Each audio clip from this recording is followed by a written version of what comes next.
This is Real Estate Rookie episode 280. Every time on a subject to deal, seller gets the number they want, agent gets paid their commission, and I get a property where I have an interest rate below 4% attached to it with a payment that I can go on cash flow immediately without a credit check. And I pay a lot of times 85 to 99% of retail value. So everybody wins. The sellers get more money, the agents get paid commission, and I don't have to go to a bank. Everybody wins in the transaction. My name is Ashley Kerr, and I'm here with my co-host, Tony Robinson. And welcome to the Real Estate Rookie Podcast, where every week, twice a week, we bring you the inspiration, motivation, and stories you need to hear to kickstart your investing journey. And rookie audience, do we have a show for you guys today? We've got the one and only Pace Morby on the Real Estate Rookie Podcast. And if you don't know Pace, Pace is well known in the BP community, but Pace also has a new book out called Wealth Without Cash, Supercharge Your Real Estate Investing with Subject to Seller Financing and Other Creative Deals. And Pace comes on to break things down all about creative financing. Yeah, he also talks about, he gives this golf analogy as to why you may be playing this real estate game with just a putter when you should have all of your clubs. So I thought that was a super interesting analogy, but very, very relatable. Yeah, almost like David Green-esque, right? With the the metaphors there. It was good. And then we actually walk through how to get a deal today, as in get a deal in one day. So the main reason we have on, as Tony mentioned, that Pace just wrote a book, Wealth Without Cash. So head to biggerpockets.com/wealthwithoutcash to pre-order this book. Make sure you pre-order before May 2nd. Pace actually goes through what you get with the pre-order besides just the book. And let me tell you, these are opportunities. I think me and Tony might just purchase a couple books to kind of, get the entries. One of the prizes, I'll just hint at one of them, but you can literally get on a television show with Pace if you are one of the lucky winners here.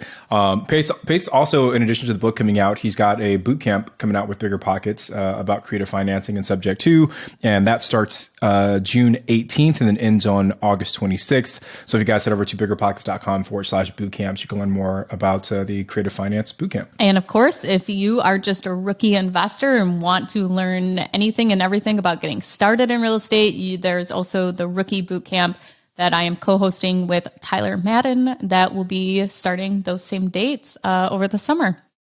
Pace, welcome back to the show. The last time we got together with you, we were actually live at BPCon and got to do a live recording, and now we're back to being virtual. So how have you been? That was special. San Diego BPCon. Now the new BPCon is in Disney World, essentially, Orlando. Yeah. So it's not in Disney World. I just look at Orlando. I'm like, all of Orlando is Disney World.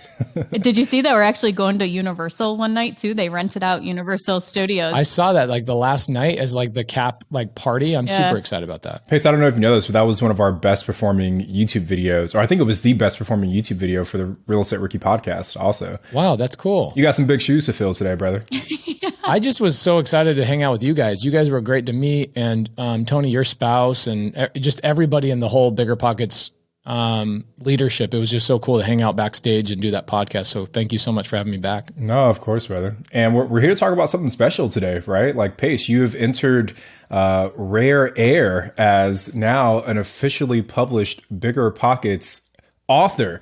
And obviously, we're going to talk about your new book, man, Wealth Without Cash, Supercharge Your Real Estate Investing with Subject to Seller Financing and Other Creative Deals. But before we do, man, you're obviously the king of all things creative finance. So we thought it'd be cool for the rookie audience just to kind of get a quick breakdown of what it actually means to do a deal subject to what is seller financing and kind of what are some of these creative strategies. So Ash, I don't know, where should we start? What do we want to, we got your wealth of knowledge, Pace. I just want to make sure we give the audience the best stuff. Yeah, let's start with what are the options for creative financing? When I started investing, I didn't even know you could go to a bank to get a loan. I just thought you had to have cash to buy a property because my mentor, that's what he did. He used cash to buy properties. So what are ways that you can do creative financing? And let's start with that. I think the biggest challenge in real estate is that there are so many ways to succeed, right? Whether it's from the BRRRR strategy, yes, using cash, all of these things that Creative finance, I think, is very daunting for people because what it does is it takes the 10 ways to be successful in real estate in cash or traditional methods, and it multiplies by 10. Like there's literally 100 different ways to make money with creative finance, maybe even more. I've never seen a transaction ever identical to another transaction because of how creative you can be with it. But what exactly does that mean? So if you look at this, here's what you'll see. You'll see that there are everything starts with a seller, right? Whatever deal you're working, there's always a seller of a property involved. And then that seller is either A, represented by a real estate agent, or B, they are unrepresented, right? And what we call is real estate agent, those are on market, and unrepresented, we call those off market, okay? Whatever strategy you choose, you're gonna go after a seller in one way or the other, A or B. That's basically it. Going on market, I see something on the MLS or Zillow, and I'm gonna reach out to this real estate agent, and I'm gonna try and get this real estate agent to help me work a deal with this seller. Or B, direct to seller. You're going to the seller direct, maybe based off of a pain point like probate, foreclosure, expired listing, whatever it may be, and you're working leads, okay? So here's where creative finance comes in. What I learned is that when I was doing nothing but traditional lead gen, I would have to generate about 50 leads for every 2 deals that I did. Why? Well, sometimes the sellers are not motivated. They don't want to sell at all, and they're maybe just kicking tires. But what I found more often than not, it was either A, B, or a combination of both of them, which was C. It was either A, the seller wants too much money. Okay. And even agents run into this all the time where an agent will go talk to a seller. Seller says, I want you to list my property.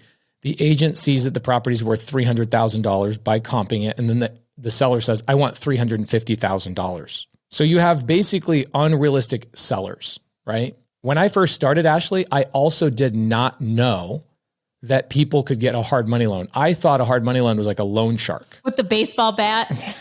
Exactly. Like they're going to break your kneecaps if you don't pay them back, right?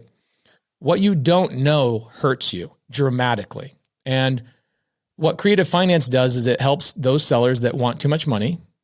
Okay. B, for example, then B is maybe a seller has a lack of equity. Okay.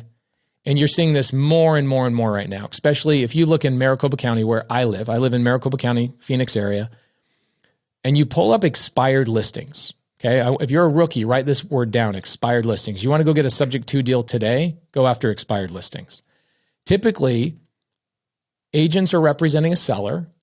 The agent has 6 months, typically in 99% of arrangements, to sell that house for the homeowner. And if they can't, then that listing gets broken and the agent no longer represents that seller. And now that becomes what we call an expired or unlisted or delisted property. If you want a subject to deal, that's where you go, is expired listing. Can you just tell everyone where they can get those expired listings? What are the steps they have to take? So first off, I would make friends with real estate agents because the easiest and freest, like the free, cheapest way to get them is just get them from a listing agent or real estate agent who has access to the MLS because they get that information for free. Okay. Second place I would go to maybe PropStream. Bigger Pockets has great software as well. There's so many different ways to pull that up. We get ours from PropStream. Pace, just really quickly, not to go too far down the rabbit hole, but say I'm a brand new investor. I've never done a deal before. Yeah. And I want to reach out to agents for the purposes you just mentioned. What am I saying to them to get them to take me seriously and actually give me deal flow?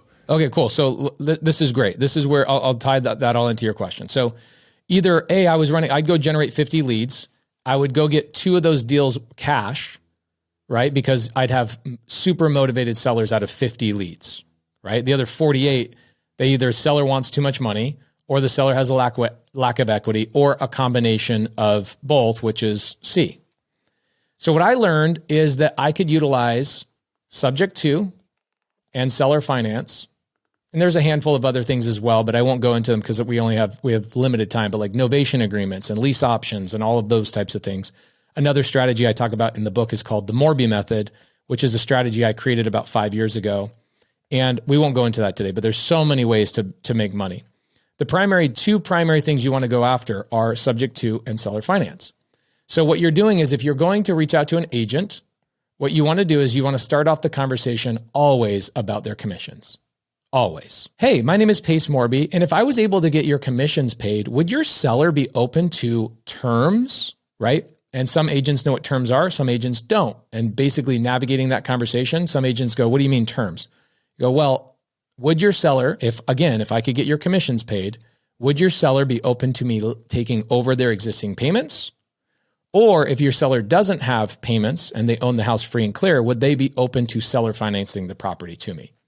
Now, the agent will hesitate. Sometimes they'll go, look, by the way, I'm not going to negotiate the sales price. I will even come up to the number that the seller and you are looking for. I will get your commissions paid, but I am a terms buyer. I'm going to buy only on terms.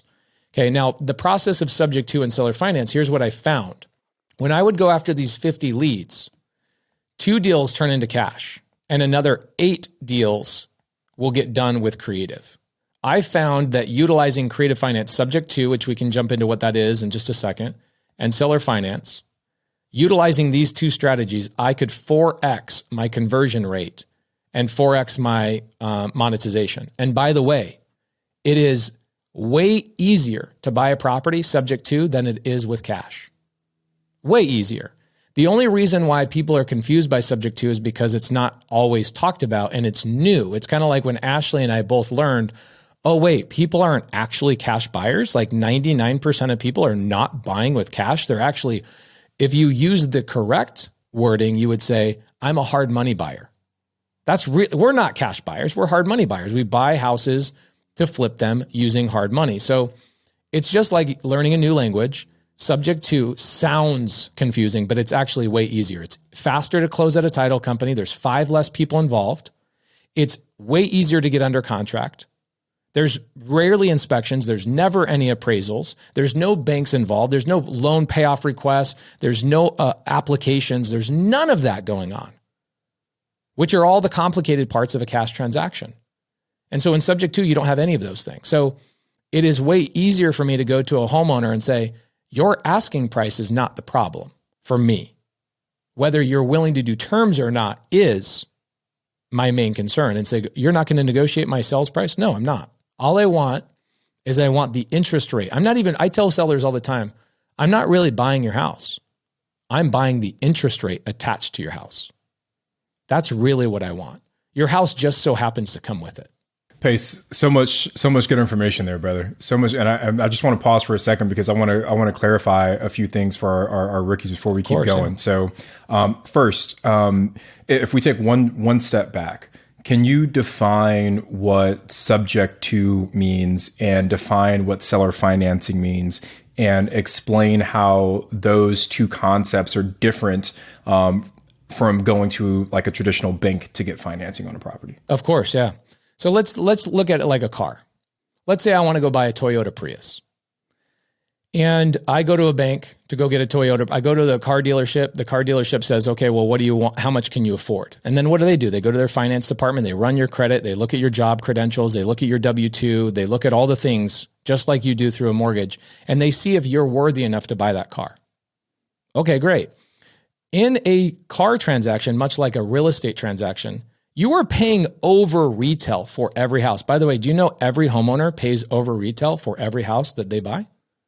No homeowner buys houses with equities. They buy at full retail on the MLS, and after all their commissions and closing costs and all their additional fees and all the moving expenses to get into the house, every homeowner starts by buying a house underwater, right? But it takes months to go through that process. So I look at that and I go, if equity is not the main goal in the very beginning, equity will build over time. My tenants will pay down over time. Really what I want to do is avoid going through the bank. So why don't I just go to somebody that has a Toyota Prius and say, hey, do you have a car payment on that Toyota Prius? And they say, yes. I go, great. How can I just take over the payments on that Toyota Prius instead of me going to a car dealership, paying over retail, getting a new loan, going through the whole process? Can I just make the payments on your existing loan?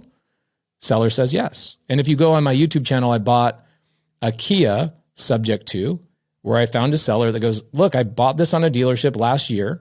It doesn't have any equity, and I'm trying to sell the Kia on Craigslist, but I'm getting lowballed. Welcome to real estate. That's the same thing. Homeowners buy a house. A year later, they try and buy it for a job transfer, or maybe they're getting redeployed if they're in the military. They go to sell to a real estate agent. How much does it cost to sell a house through a real estate agent?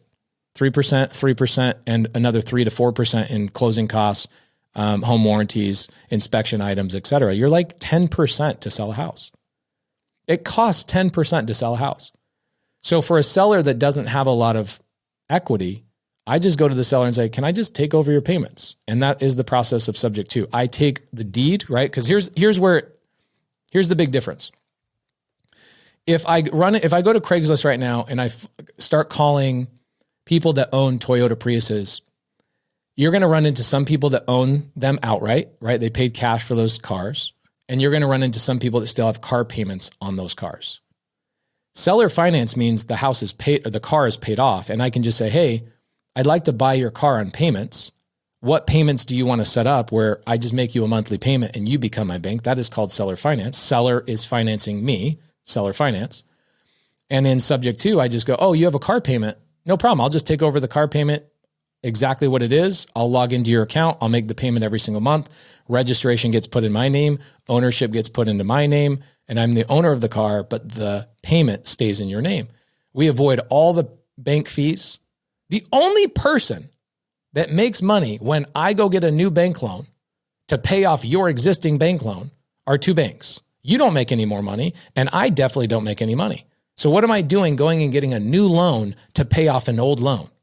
Why don't you just let me take over the old loan? And I'm not talking about assumptions. I've never gone through a credit check. Nobody's ever looked at my job history. Nobody's ever looked at my bank account, see how much money I have in it. Nothing out of all the transactions we do. So subject to is when somebody has an existing set of payments that I can take over, an existing debt. Seller finance means I work directly with the seller and we structure a payment that works for the seller. Pace, before you go into seller financing more, I just want to note that when you were on episode 236, we did go through as to why a seller would do that. Like, why would they trust somebody taking over their payment? So if you guys want to learn more about that, go back and listen to that episode as to like, how come that doesn't affect their DTI, like how you use the third-party servicer, all those things. So if you really want to learn more about subject to, go back and listen to that episode. Yeah. So what I'm essentially doing is I'm going to homeowners or agents. Probably half the deals I do are with agents involved. The other half are with sellers. And why is it half and half? It's half and half because I go to the agents first. And I tell the agents, hey, it looks like your house has been listed for over 100 days. And cash buyers are already telling you this is not a good fit for the marketplace. You're asking too much money. I will be one of the only buyers you will speak to that do not care about the purchase price. So if I could get your commissions paid, would you be open to talking to your seller about me taking over existing payments or creating a payment structure that makes sense for both of us? 50% of the agents say yes. 50% of the agents say no. So the 50% of agents that say no, do you know what we do? Is we put them in our CRM and we track the house until it doesn't sell. And when it goes expired, we then call the seller directly and say, hi, we tried talking to your agent about this house 2 months ago and talking about taking over payments. Did your agent ever bring that up to you? Nope, my agent never presented your offer to me.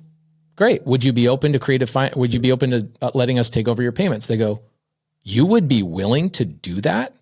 So the paradigm shift for me was like the same paradigm shift you had, Ashley, when you went from learning from one person that buying cash is how real estate investors make money to realizing that 99% of real estate investors don't use their own cash. They use private money or hard money. There was that whole light bulb moment of like, oh my gosh, what have I been missing? It's the same thing with me. When I got into creative finance, I used to think that sellers would be not open to this. And then when you actually have the conversation with the seller is like, wow, you would be open to that?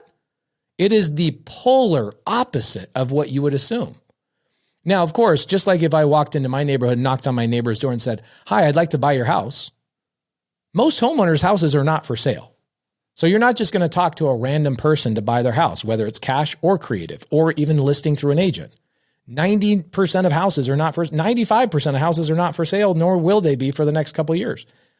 So what you're doing in this situation is I'm looking for agents that have listings that are over 100 days. And then we start reaching out to the agent saying, hey, I am a cash buyer. However, if this house was a good fit for a cash buyer, it probably already would have sold. However, I'm also a terms buyer. So if I can get your commission paid in the process, would your seller be open to letting me take over payments or seller financing?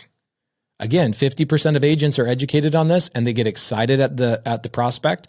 The other 50% of agents that are new or unseasoned or their broker hasn't taught them this, they go, no, or yes, I'll present it to my seller, but I know they'll say no. We just wait until the listing goes expired and then we buy those deals anyway. Pace, just one clarifying question here. So when, and you know, this is, if I'm putting myself in the seller's shoes and we're doing a subject to deal, this is the one thing that I think would make me nervous is if Tony and Pace agree to a deal subject to where Pace is taking over my mortgage and I'm transferring title to Pace, but my name still stays on the actual mortgage documents. What happens to Tony if Pace decides to stop paying? Well, there's a handful of things. This is where maybe we get a little bit into the weeds if you're okay with it. In every single state, there's something called an executory contract. Okay, you guys have heard of them under different words: land contract, contract for deed, agreement for sale, these types of things. You guys ever heard those terms before? Mm-hmm. Okay, that's called an executory contract. All states, this is legal. And what is that? It means that I can take over your payments, but you still hold the deed as security just in case I fail to make payments. So it's a subject to light, basically. It is the exact process of me buying and controlling the property, except the deed never transfers into the buyer's name. The seller puts it into a safety deposit box or whatever way you want to hold it. The deed stays in limbo until the buyer pays off the house, sells the house, or refinances the house. When I did a subject to deal, we actually had the seller sign over the deed, but it was never filed. Our attorney almost held it in escrow. What state was that in? Florida? New York. Okay, New York. So New York would be contract for deed or a land contract. So depending on what attorney you went with. And they hold it in limbo as security for the seller. Mm-hmm. Now, why don't I just do that all the time? Why don't I just do that in a way where I do an executory contract? It's even simpler, right? It's like, well, now the seller has security. The problem with that is that the buyer does not have the ability to write that property off on their taxes utilizing depreciation. So if I'm a real estate investor, one of the most attractive things to me is actually when you're brand new and you're a rookie, you really want cash flow. But once you get to a point of cash flow where it's paying for your expenses and your lifestyle and employees and all that kind of stuff, the main motivator for me to buy properties is no longer cash flow. The main motivator for me is to buy as many properties as I can so I pay $0 in taxes every year. And so if I buy on an agreement for sale, that's what we call it in Arizona, or a land contract in Florida, or contract for deed in New York City. They're all the same thing. They're just called something different per state. Exactly the same thing. Umbrella term is executory contract. And if you guys are watching this or listening to this, you can type in Pace Morby executory contract on YouTube, and I have a lot more information about it. But you did an executory contract because what that does is it keeps the seller even at a higher level of security. But what it does is do a disservice to the buyer, where the buyer no longer can use that property as a tax benefit. Yeah, we did it where it was held until the back taxes were paid off. So it was held as kind of leverage for that. And then once the back taxes were paid off, then it went into the farm LLC, and then it was continued the payment. So it was like a mix of them, I guess. Yeah, we call that a dating contract. Yeah. A dating contract means you guys are dating for a certain amount of time until you decide to finalize and get married. And so you were dating and you had control and you were in a relationship. And then when that thing, whatever that trigger was, sometimes it's down payment assistance. Sometimes it's an IRS lien. Sometimes it's a mechanics lien. Sometimes it's a tax thing like what you're talking about, Ashley. And then once that is cleared and handled, then the deed will transfer into the buyer's name and consummate that dating contract. So do you think for somebody that is maybe going to be in a situation like that, to make sure that that kind of trigger happens in the tax year that they're purchasing the property, so that for those tax advantages, their name will be on the deed for that current tax year that they bought it. You can use depreciation in any year you own a property. So even if you decide not to utilize depreciation on, let's say I buy a house, 123 Main Street, and I decide, oh wow, I've already wiped out all my income this year from the other houses I bought, but now I have 5 or 6 houses that I don't really need for tax benefits. You can always save those for next year or the year after. So you're not forced to use depreciation in the first year you own the house. So it's a good question. If you need the tax benefits, then yes. If you don't need the tax benefits, then you don't need to worry about that and you can wait until the following year. Man, I could talk about taxes for literally like 4 hours. It's one of the most intriguing things that like I haven't paid income taxes in 7 years and it blows my mind. People go, well, how do I make more money? I go, keep more money. Like immediately a way to make 30, 40% more money than what you're making today is don't give 30% of it to the IRS. Keep it.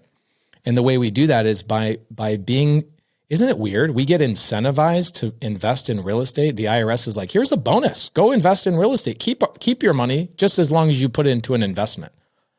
What? It's crazy. So that's the reason why subject to is so alluring, is because now I have the deed in my name, just like you did, Ashley. You just had a hiccup where now your hiccup was taxes. Tony's reference or question is discussing the hiccup between a seller being overly concerned about having somebody have the deed in their name and the mortgage in the seller's name. That's easy to overcome by one of two things. One, be a more credible and better negotiator, which is me. Or two, say, okay, well, if you are worried about having the deed in my name or my name on title while your name is on the mortgage, why don't we just do an executory contract where we hold the deed in limbo until I execute on a sell, a refinance, or pay the property off?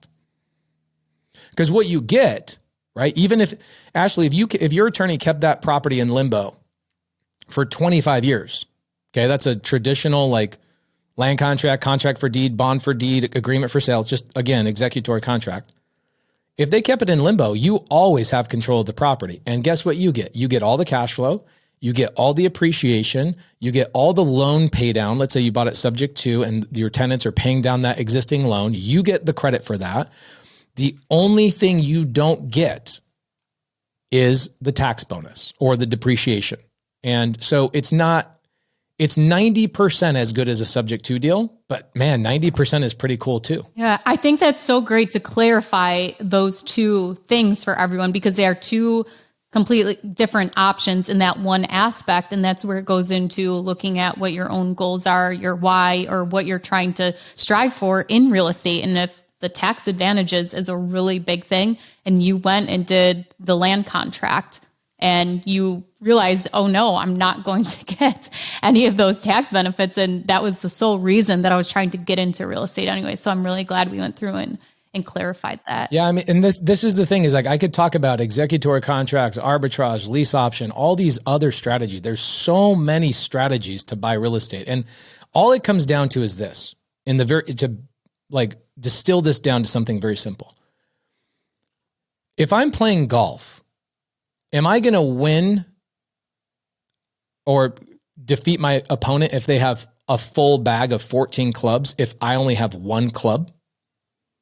No, because if you understand golf, you've got a driver to hit the ball really far. You've got a putter to just putt it 2 or 3 feet or a couple of inches in some situations. You imagine trying to chip a ball with a driver or trying to get a driver to hit a ball out of a sand trap. Essentially what people are doing is they're showing up to a real estate transaction with a putter. When somebody like me shows up to a real estate transaction with a full bag of golf clubs and I look at what's going on, how can I help the seller? How can I help the agent get their commissions? And how do I get into this deal with no credit check, no credentials, and actually using, if I need to bring money to the table, bring a private money lender.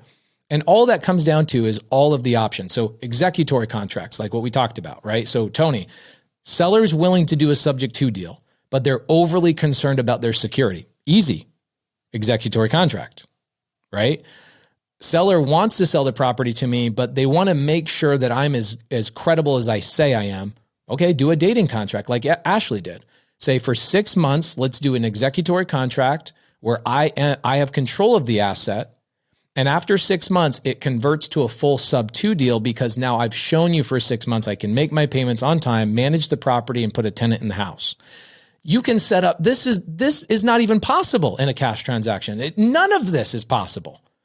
And so all these sellers that want too high of a purchase price, guys, I will pay in some situations $50,000 to $70,000 over a retail ask. An agent has something listed at $600,000. And in order for me to get into that deal with no money out of pocket and really low interest rate, I'll go, well, what's the number that gets you excited about giving me the terms that excite me? And they go, well, we have it listed for 600, but if you buy it for 650, we'll do a no down and 0% interest deal, or a 2% interest or a 3% interest deal. Great. I give you the lever on your side that gets you excited, and you give me the lever on my side that gets me excited. You can't do that in cash. And so to distill this down to the most basic version is, if I talk to 50 people or 50 opportunities, whether it's coming from a wholesaler, an agent, or directly to a seller, or a probate attorney referral, or whatever the resource or wherever the source of the lead comes from, let's say I gather 50 leads. Everybody is offering a cash offer. You're going to get 2 deals out of those 50. I'm going to get 10, right? That's all this comes down to, is how can I have more tools to bring to the situation to help everybody involved? And I would say the biggest problem with creative finance, what do you guys think is the biggest problem with creative finance? Lack of understanding. Yeah. The number one person that doesn't understand it is the licensed agent. Having that middleman. Well, what it is they get a license. Okay. So all my partners are licensed. I choose not to be licensed, but all my partners are licensed. There's a benefit to being licensed, but we see a lot of real estate agents that are not trained by their broker, or nobody's talking about it at their brokerage. They're not hanging out with other real estate investors. So when somebody brings an opportunity to their client, subject to seller finance, executory contract, lease option, arbitrage, whatever the strategy is, the agent immediately goes, I didn't hear about this in real estate school. My broker's never brought this up. That must mean it's illegal. And so what happens is the agents are not educating themselves, and they're not learning, how do I double or triple my commissions by bringing more tools to my sellers? They're not going out there and learning that on their own because nobody's telling them to do so. And so one of the big things that we're doing this year is our initiative, big goal I have 3 attorneys and myself going around the country, and we are creating continued education courses for licensed real estate agents so that they can learn subject to from attorneys and from myself. Arizona's first, Georgia's second, Florida, Texas, et cetera. And we're going around and teaching through their continued education course that their brokers are able to approve, and they get their continued education credits learning subject to and seller finance. So instead of me complaining about the industry and saying, my gosh, why aren't these agents doing this? I go, why don't these agents know this? Is because somebody's not taken the workload on their back and said, let me go educate them legally and how to do this properly. And more importantly, teach the brokers to teach their agents. So once a month, we have an agent class in my office. It's free as long as you're a licensed real estate agent, it's free. We usually get 1,700 people that sign up. We can only let 300 people in the door. And we do this for free, 6 hours once a month. And I bring in an attorney and an escrow officer that's been doing creative finance for 48 years, I believe. And I just give and give and give to the industry, because what ends up happening is then agents bring me deals and they go, oh my gosh, I had no idea I could do this. So that's honestly the biggest problem with the industry. It's not even the sellers. The sellers are excited about these opportunities. They love it. Seller finance helps mitigate capital gains. The sellers get more money. The sellers get a percentage and a return and securitized investment against their own real estate that they understand.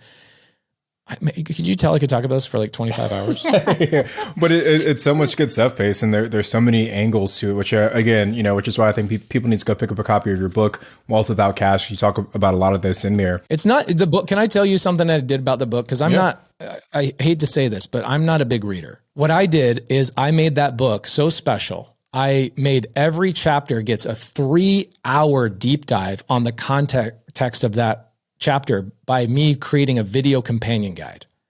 Kind of like when I was reading the Bible for the first time, I'm reading the Old Testament. I'm like, what the heck is going on in the Old Testament? This thing is the weirdest thing. These weird names and people stabbing each other. It's like, why is the Bible telling me about all this weird stuff?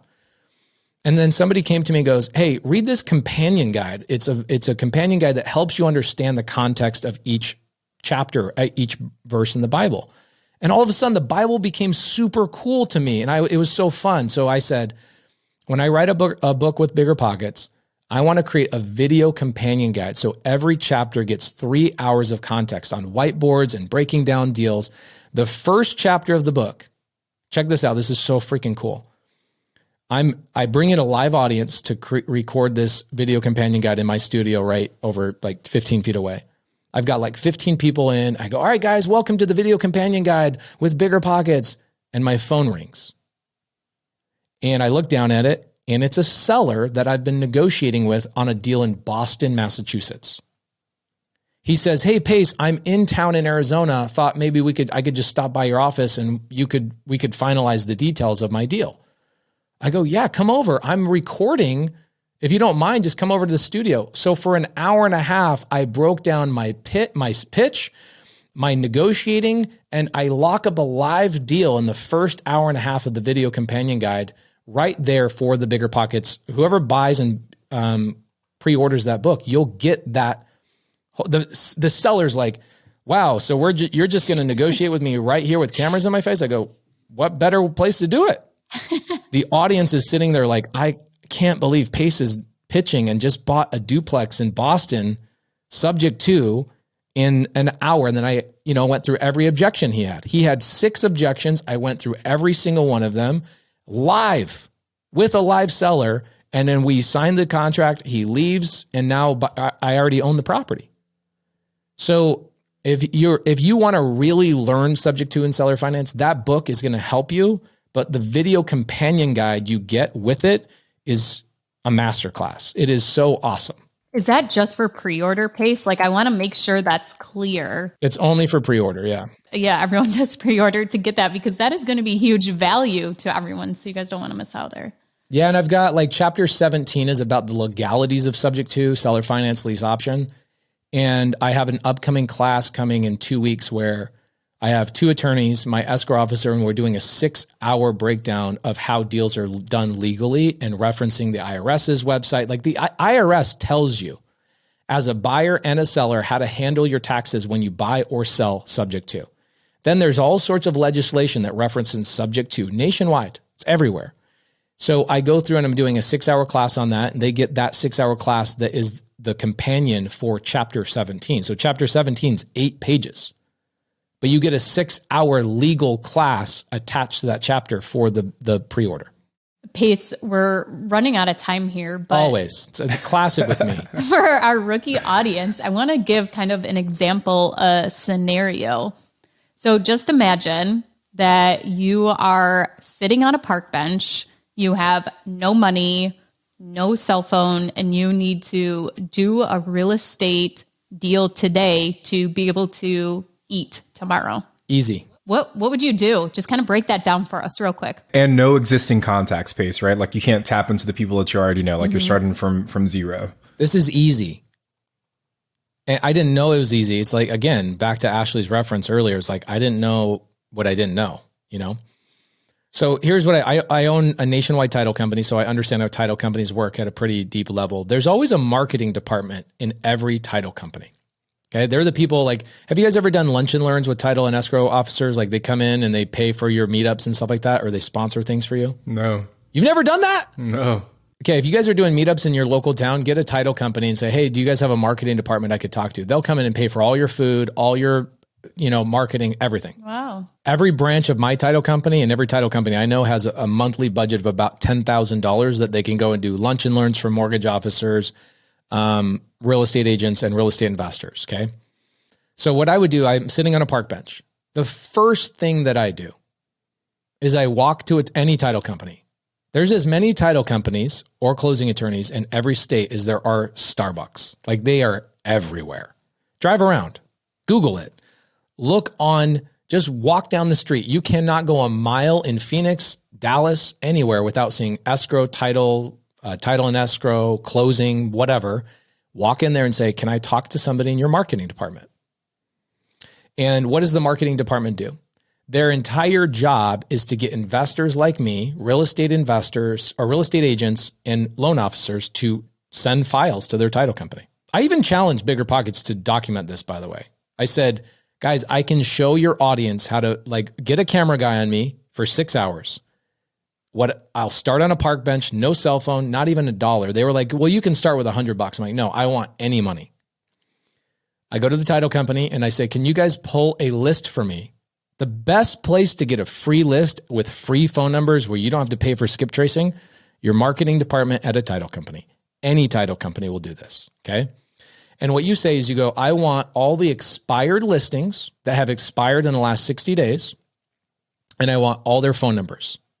And there's in Phoenix, that's about 600. That's too many people for me to call in one day. I can't call 600 people in a day. So I'm going to now make that list even smaller. So I say, I want people that have purchased their home between 2018 and 2021. Why? Because they all have 3% interest rate on average. I then also want to make sure that they have a VA loan or an FHA loan. Why, Ashley? Low down payment, so they don't have a ton of equity. Boom. So now I've got a list of people that tried selling, so that I already know they tried to sell. Their listings expired, so I didn't have to tell them that their house wasn't worth what they were trying to get. The market told them that. The agent told them that. I then make sure that I get interest rates at the interest rates I want to buy a subject to deal. And then I make sure that they don't have equity. You put those 4 filters on it, you'll get a 600 named list down to probably 80 to 100 people. Okay. What I do is I then call those people and I say, hey, my name is Pace. I see your house was on the market. I'm just wondering, what were you looking for on the market that you were not able to obtain? And I let the seller talk. The seller says, well, the agent couldn't do this, the agent that, blah, blah, blah. I go, well, good thing is I'm not an agent. I'm a real estate investor. And while most people that have submitted offers to you tried to buy your house with cash, I come with a different set of tools. I have the ability to take over payments and get you the number you need to get out of that house. By the way, I've already done this before multiple times and I've recorded and documented the whole thing. We did this like 3 months ago. So you'll get a seller. Within 80 calls in one day, you'll get probably 4 or 5 people that are willing to do a deal with you that day. I would then have the title company print out the contract for me.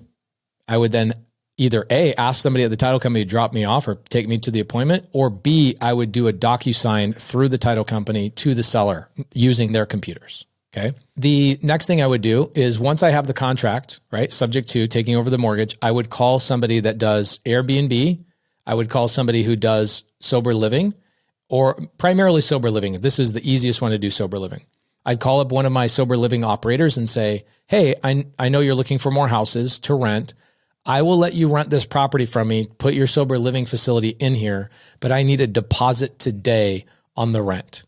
I need a first and a last month's deposit. And I can take money right there, cash, before I even close escrow on the deal. And I can buy my food. I can buy an Uber. I can get a cell phone. I can do whatever I need to do.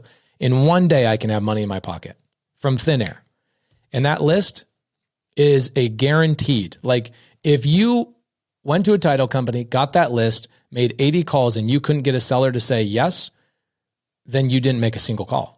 There's no other plausible reason why you wouldn't get a house under contract is that you literally just didn't do the work. I really want to have a follow-up episode where we have one of our listeners who actually does this and contacts us and tell us how they got their first deal just by doing this. Oh, that'd be great. Yeah, that would be super cool. So whoever does that, let us know.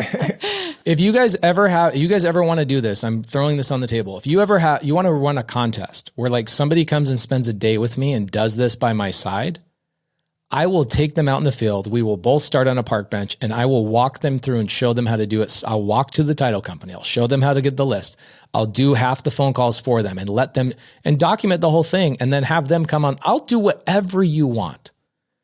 It is the easiest way to get a deal today, get paid today that I've ever thought of. Now I could assign that deal too, but I don't do a lot of wholesale anymore. I do about probably 85% of what I do is buy and hold. I keep everything primarily, and I'll do some assignments, but not a lot. 15% a month, maybe, probably closer to like 5%. I would keep the deal, but you could assign it to somebody like me in one day, and I'll pay you money right now, $5,000 for an assignment, $10,000 for an assignment, $15,000 for an assignment. Ash, that might even be a cool episode for like me and you to go to Arizona with Pace and see if we can knock that out in a day for our rookie audience. That would be sick. And then he sends us out on our own and we compete to get who gets the deal first. See who gets the deal first. That would be cool. Pretty or cool. You could even do a live audience where you're like, hey, let's set up at the title company and have Pace make the calls and have like a live audience of 10, 15 newbies sitting there and watching us do it. And then here's what happens. Action gets other people to take action. So when people are in the room with me making calls, they're like, oh my gosh, that's it? That's all you're doing? Yeah, it's so simple that the biggest reason people fail is because they overthink how simple it really is. What I think of right there when you said, people taking action makes others want to take action. I think of Forrest Gump when he starts running and, by the end, he's just had all these other people that just start following because they want to run too. Seriously. And that is really what this industry needs is more people that are taking action like you guys, right? And leading the charge and creating communities because we all learn we're all monkey see, monkey do. Like I cannot learn how to frame a house by watching YouTube. I have to be on site and watch people pick up the hammer and why are you using a screw gun versus a hammer on that situation? Well, because the angle here and I can't get the angle of attack. So I'm using a screw gun to go.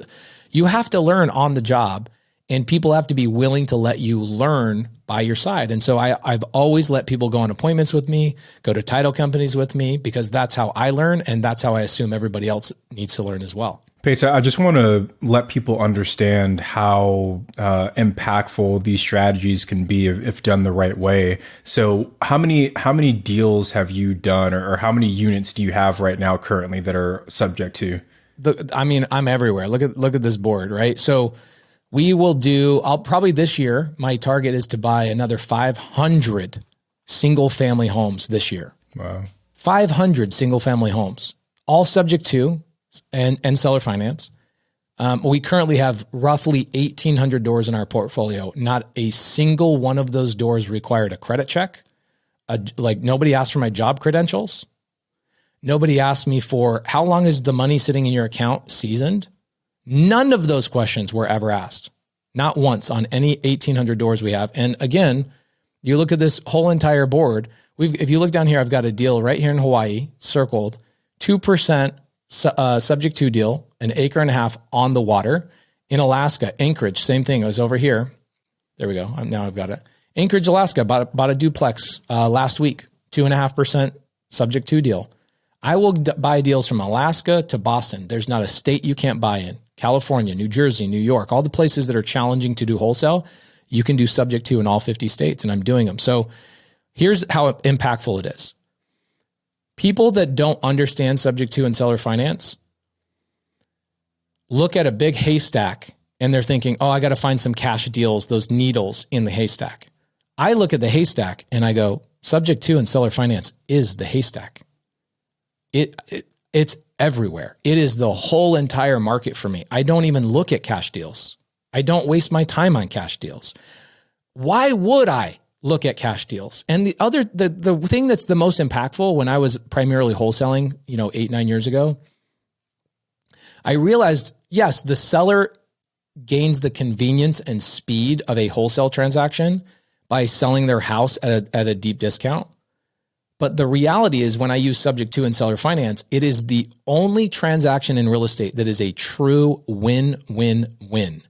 Wholesale, the seller has to take it in the shorts in order for the wholesaler to get an assignment fee, in order for the fix and flipper to sell it and make money.